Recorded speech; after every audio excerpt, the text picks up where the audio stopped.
এই আঙুল সব সময়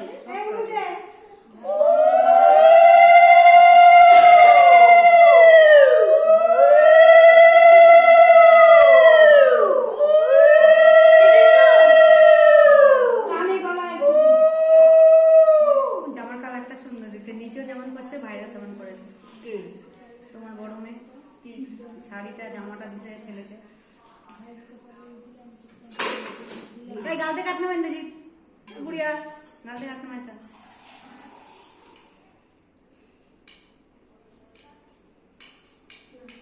প্রতি বছর যেন আমরা এইভাবে 5 বোনে মিলে ফটো দিতে পারি। আর মো পিউরা সবাই যেন আমার ছেলেগুলোকে দিতে পারি। মো না পিউ না কেমন লাগছে একটু জানিস কত সাইয়ে মো তুই অনেক করে দিবে হেরা কেন একসাথে দিবে? আরে না এটা কোন ওরা মেলা দেরি আছে ঠাকুরের কাছে এই কাজ কি হয়েছে?